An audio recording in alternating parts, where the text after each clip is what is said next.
I'm looking forward to seeing Mayor Pete's impacts. With that, I'm honored to welcome Mayor Pete Buttigieg to the stage.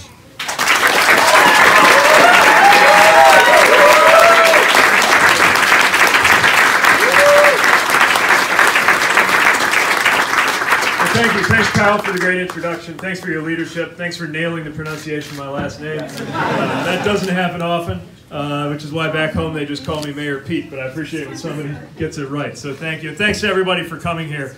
I really appreciate the chance to spend a little bit of time with you, and I trust that I'll be back here often in the weeks and months to come. Kyle set me up pretty well in terms of why I'm doing this and what's at stake right now. I find everywhere I go, people are sometimes, especially here in Iowa, a little too polite to ask the question of why a 37-year-old mayor thinks he has any business being in a discussion about the highest office in the land. And so I just want to point out why this is a season for something completely different when it comes to leadership in this country. I understand that we're accustomed to seeing people who have marinated in Washington for a long time. They were accustomed to seeing people maybe with a different background than local government. But I would argue that if we got Washington to look more like our best run cities and towns instead of the other way around, this would be a better country to live in.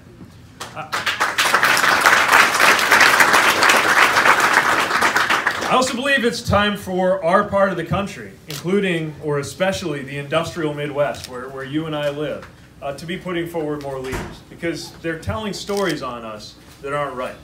The current occupant of the White House would have you believe that the way to the heart of the Midwest and so many other communities like where I grew up, where sometimes you're led to believe when you grow up there that success has to do with getting out. And the message that we're being sent from Washington is that the way to our hearts is resentment. That all we want is somebody to come along and turn back the clock. And I just don't believe that's true. I do not believe you can have any honest politics that revolves around the word again. The truth is that we aren't afraid of change. We just want to make sure that change is going to work for us. And as we undergo profound changes in our society, in our technology, in our democracy, in our economy, we want to make sure that those changes develop in a way that is fair, that the promises that are made to our part of the country are kept, and that there is more opportunity in the future than there was in the past. And that's why, as not only a mayor, not only as a Midwesterner, but as a millennial, I believe I have something to offer in this conversation. I made the cut of millennial, by the way, by about a margin of about 3 weeks, according to Wikipedia. I'll take it. But that means that I belong to the school shooting generation, having been in high school when the Columbine shooting happened. It means that I belong to the generation that's going to be experiencing the business end of climate change for as long as we live. I belong to the generation that provided most of the troops after 9/11, and the generation that could be the first in American history to be economically worse off than our parents if nothing is done.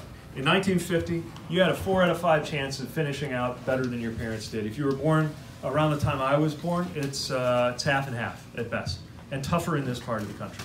We have got to change that, and if we want to change that, if you're concerned about what the world will look like in 2054, when I, God willing, get to the current age of the current president, then our generation needs to put forward leaders too. And I think that the framers of the Constitution, in their wisdom, set an age for running for this office. That age is 35.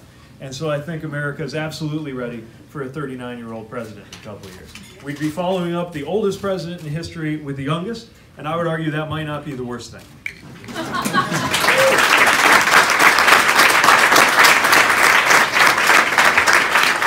But I'm not talking about one generation lining up against another. In fact, the thing that's most compelling to me as I travel to different communities and engage different audiences is the opportunity for a generational alliance. In the same way that when in my community, high school students holding a generation of people in charge, including me, accountable for our failure to make them safe. When they took to the streets in the March for Our Lives, you saw their parents and their grandparents right at their side, cheering them on, lifting them up. And that's what I think we need to see as a country, especially if we want to deliver a new vocabulary for what it means to come from our side of the aisle.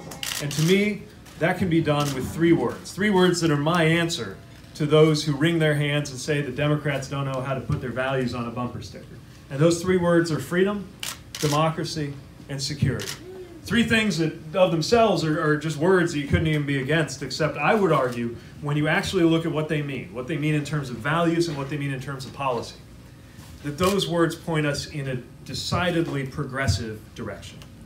Take freedom, for example, which we've allowed our friends on the other side of the aisle to shrink into a very narrow idea of freedom that basically amounts to nothing more than freedom from taxes and freedom from regulation. It's always freedom from.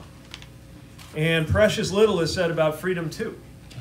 About the idea that you're not free if you can't start a small business because leaving your job would mean losing your health care. And that you're not free if you can't make your own reproductive choices because a male boss or politician is imposing their values on you.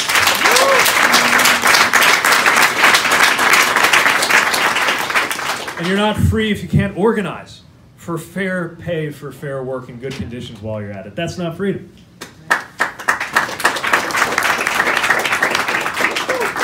It's not freedom if some county clerk gets to tell you who you ought to marry based on their interpretation of their religion.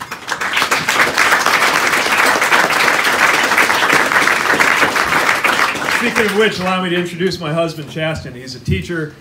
He keeps my feet on the ground, and our marriage just might be the most or only normal thing in my life.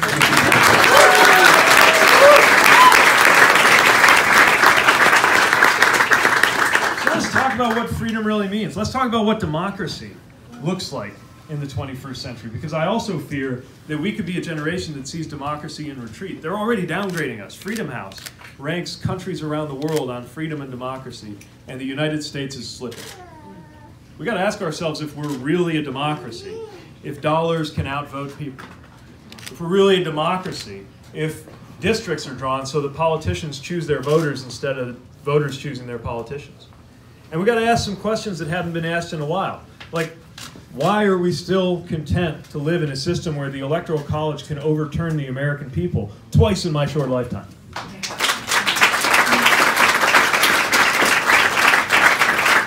Rendering effectively mute the voices of so many Americans who want to participate but get overruled or pushed to the sidelines of the presidential process. And while we're at it, are we or are we not willing to do something structural to stop the Supreme Court on the slippery slope of turning into regarded as a nakedly political institution? Because if we don't do something now, we may not be able to save the court when we really need it. So let's talk about freedom, let's talk about democracy, and let's talk about security. But let's have an adult 21st century discussion about what security really means. Because we won't be secure until we can put an end to endless war. We won't be secure if we trick ourselves into believing that putting up a wall from sea to shining sea is going to protect us from 21st century issues like cybersecurity and like election security. Clear and present threats coming from actors who aren't going to be stopped by a fence. And if we really want to talk about security in the 21st century, let's talk about climate. Let's talk about why I found myself in the Emergency Operations Center of South Bend twice in an 18-month period. Once for a 500-year flood, and the other time for a 1,000-year flood. And I know here in the Quad Cities you know something about recent upticks in extreme weather as well. This is a security issue. When river cities are flooding, when parts of California are catching on fire, when I go to a mayor's conference and talk to Florida mayors who are dealing with rising sea levels affecting their cities today, not some theoretical issue for someday, not something for somebody else to worry about today. And the other side doesn't even want to acknowledge that this security issue exists, let alone put forward a plan that's going to make us safe. So when it comes down to it, these basic American values, freedom, democracy, and security, if we don't stand up for them, then nobody else is going to get the job done. We've learned that the hard way. And I'm asking you to join me in taking steps to bring a different vocabulary onto the debate stage and into the highest level of politics in this country. And this won't be easy for me. I am not the most famous person in this conversation. I do not have the gilded fundraising base that I might if I were a senator from a coastal state. But I believe that we have a message that people are going to resonate with, that people want to hear. And if you're interested, if you believe that I just could be the person for you, or if you just believe I belong on that debate stage in June, then I need you to help sign up at PeteForAmerica.com so we can keep in touch with you. I need you to help us build a grassroots fundraising army because I'm not taking $1 from corporate PACs in this budget.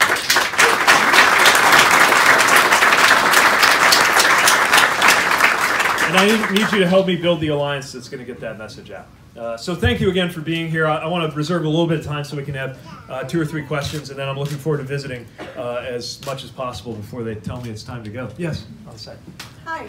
I represent a large and growing constituency that is concerned about Palestinian rights.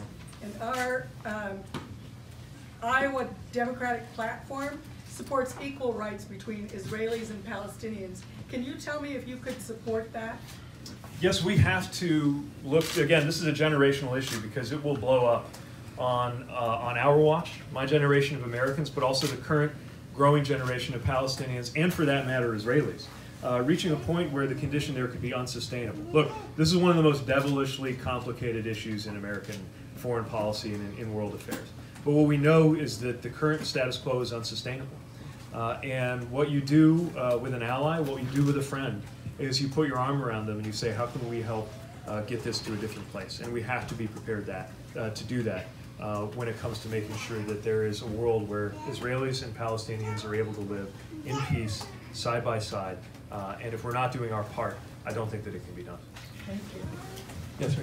Hi, you mentioned small business, and I'm a small business owner myself, and health insurance is a huge issue for me. Yep. I'm the only full-time employee of my business, and so I buy an individual policy. But ever since the last year or so, when Trump took away the penalty for folks not buying health insurance, a lot of my friends who are also small business owners, who are young, healthy people, are deciding to go without health insurance, which is, as you know, not going to solve the problem of Right. getting affordable and accessible health care to everybody. So I wanted to ask you what you would do to ensure that my friends can also be insured. So in my opinion, this is a great example of why we need to move toward Medicare for all. The ACA made a great difference. The ACA has saved lives, including lives in my extended family. But when it is susceptible to being gutted from within by an administration that doesn't care, then we have to have something stronger. And look, the citizens of most developed countries in the world enjoy this already. So I don't know why Americans ought to settle for less. Now, I think anyone who comes to Iowa and talks about things like Medicare for all has a responsibility to talk about how we're going to get there. And for my dime, the way you do it is you take a version of Medicare, you might call it Medicare for all who want it. You take a version of Medicare, you make it available as a sort of public option on the exchange.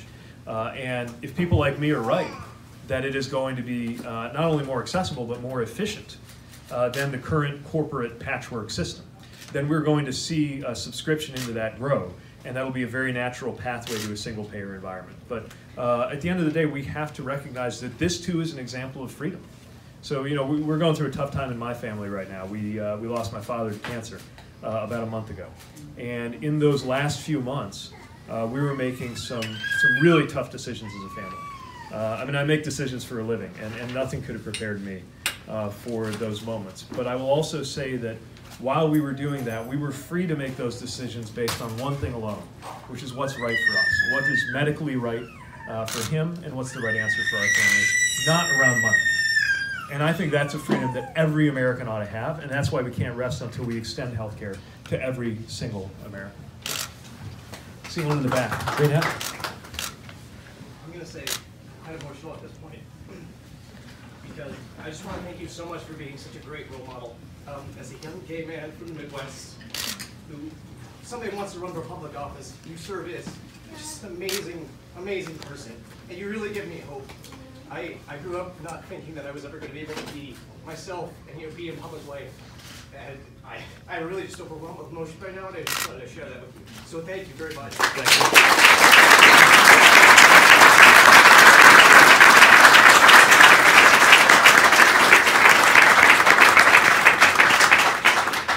Thanks for saying that. It means a lot, and thanks for speaking up too, because it's tough, and we're not there yet, right? I mean, you know, we need a Federal Equality Act now. We need to protect our allies in the trans community now, and we need to make it easier for the next generation that comes along. But I'll tell you, you know, when I got started in elected politics, which wasn't that long ago. I mean, that was this same decade. It was just kind of in Mike Pence's Indiana, you know?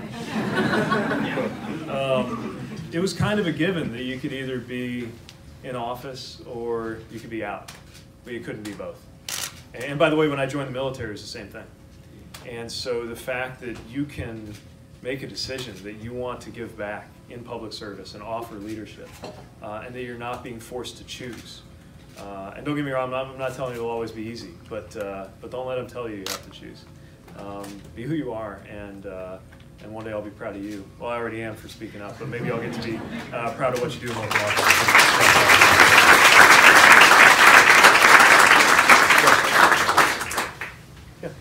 So I've got a question about gun violence prevention. Yes. Which I think is the crisis within our borders right now.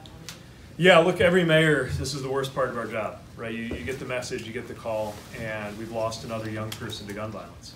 And again, no other country tolerates this. And to me, this is proof of what's wrong with our democracy. You look at the background checks moving through the House. 80, 90% of Americans, 80% of Republicans think we ought to do it. That means it is a centrist issue, and yet it has been considered too far left for the Senate to take up. It shows you that our democracy has been twisted. Look, there are some common sense things we got to do. They won't fix everything, but they'll make a difference. Because I'm, as a mayor, having implemented a gun violence initiative to deal with gang violence that I'm proud of, that I think has saved lives, but I'm sick of doing it with one hand tied behind my back. And we know that background checks are needed. We know that we can do more about gun trafficking. We know that we can do more about red flag laws for people who should not have access to weapons. We know that we should take a serious, mature look at where we draw the line. And by the way, all of this is compatible with the Second Amendment, right? We've already decided that somewhere in between a rubber band and a nuclear weapon, we're going to draw a line. So it's not always infringement anytime you draw any line anywhere. We just have to have a conversation about where it is. And I will say, when you talk about this in common sense terms, in places like where I come from, which is obviously not exactly a lefty environment, when I talk about getting the call when somebody's lost to gun violence, when I talk about swearing in police officers with their spouses and children at their side and not wanting them to be outgunned on the streets, when I talk about the pistol and the rifle that I carried around Afghanistan and my familiarity with weapons of war, and the fact that there are some weapons of war that just have no role on the streets of American cities in peacetime, in our neighborhoods. People can understand that. And so we've got to do that. And at the same time also, we've got to come back to our democracy. Because look, I support and I respect the Second Amendment. I support people's rights around sporting, self-defense. But make no mistake, if you are concerned about an overbearing government, the thing that keeps you safe, the thing that sees to it that your government works for you and not the other way around, is not your gun, it is your vote. And if we allow our democracy to be taken from under our nose, a closet full of ARs isn't going to help you when the time comes. Thank you. Thank you. All the way in the back. Yeah, thanks for that. And you know, you may not realize if you only see us 6 times a year on a game day Saturday, you may not realize South Bend's an industrial community. It's a lot like the Quad Cities. We grew up around Studebaker. We were the company headquarters for this huge car company that went bust in 1963. And when I was running for mayor in 2011, some of the old timers were still talking like, we've got to get some version of Studebaker back here. Because you know, the loss had been so traumatic for our city. And the mentality had become so entrenched that all you do is, you know, a mayor's got to come up with some tax deal that's going to lure businesses to come. And that pressure that every mayor, and by the way, I want to acknowledge Mayor Throgmorton, I think is here somewhere, and I really appreciate him coming over. Fellow Notre Dame guy, by the way. So all roads lead to South Bend in some way. Look, incentives have their place, but you can't just buy jobs. You have to create the conditions for growth. And so the first thing I had to do running for office in South Bend was have a real tough and honest conversation that some of these things from the past aren't coming back, but we are. And here's how. And we didn't turn our back on manufacturing. We built out advanced manufacturing, but we also faced the fact that it wasn't going to look like it did in the past. That it's going to have fewer jobs per dollar than it used to. We created jobs in new industries like data centers. Didn't even exist when we were making cars. And we tried to make sure that we were the kind of community that could support people through transition, because these transitions are only going to pick up. You know, in the new machine age, people my age and younger are going to change careers more often than my parents changed job titles. And that doesn't have to be totally disorienting and disruptive if we are prepared to build a society and an economy that supports people. It's why portable benefits matter. It's why healthcare matters. But it's also something the community and society has to do, so that as we weather these economic changes, we're looking after not just people's income that can be disrupted or lost, but people's identity. And that's the part that I fear sometimes, that our fellow Democrats who cook up policy in coastal communities don't necessarily understand about this part of the country. It's not that we're afraid of change. It's that we want change to work for all of us. That's our expectation. And good policy can help make that happen. But it starts by telling the truth, that good policy isn't about going back. It's about making sure that the future is better than the past. We'll take a couple more and then we'll visit for as long as we can. Listen. How will you learn new and complex information when in office? So the question, if you didn't hear in the back, how do you absorb new and complex information when you're in office? And this is one thing that I think every mayor has a lot of experience with, right? I mean, I was pretty confident in my background in economic development, and I had a great education and good business experience, but nothing can prepare you for the fact that you're in charge of everything from a zoo to a police department. And so the phone could ring, anything from a historic preservation controversy over a duck pond to an aircraft crashing into a neighborhood. You got to figure out what to do about it. It starts with humility. I don't care how smart you are.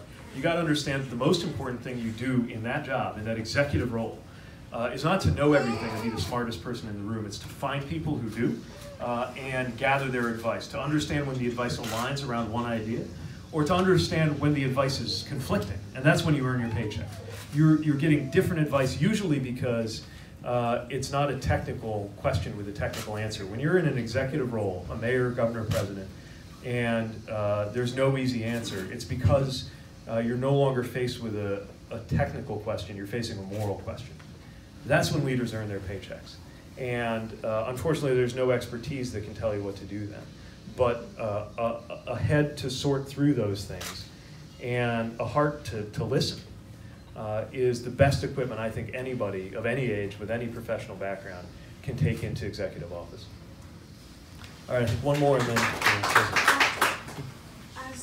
As someone who has struggled with mental illness, how current healthcare really doesn't address it much. Yeah. When you talk about healthcare, a lot of people just talk about physical health. Yes. But my generation is increasingly having to deal with mental health as well, and realizing that it's not something you should push back. Right. So can I ask how you would plan on combining physical health with mental health for healthcare? Well, step one is I think we need a president who does what you just did, which is break the silence.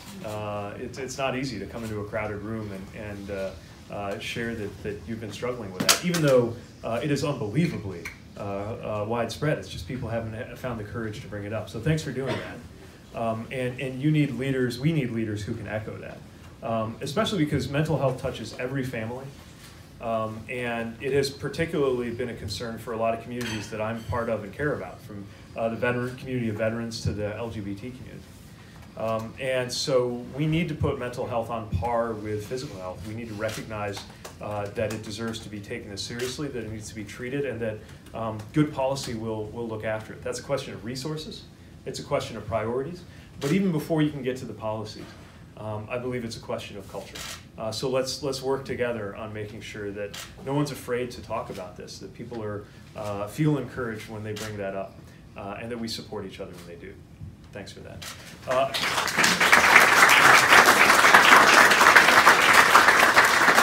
I would be remiss if I didn't mention that, I don't need to tell you this, but there's a special election going on in the neighborhood here for the state Senate seat. And there's an event coming up. I'm hoping Kyle or someone might be able to help me remember. I promised this Saturday. And where is it? Back Pocket Brewery. Okay, Back Pocket Brewery. I can't be there because I'm going to be in Texas getting ready for the CNN town hall. But if I would, I could, because as any mayor knows, the balance of the state legislature is incredibly important. And one more old habit that I think our party needs to break is, as much as I'm here as part of the 2020 conversation, we cannot treat the presidency like it's the only office that matters. So let's make sure that we get that office back into the right hands, especially because you have a very ideological candidate pitted against a candidate who lives and breathes public education. And we need to show our support for public education. So I hope you'll consider being there for that event.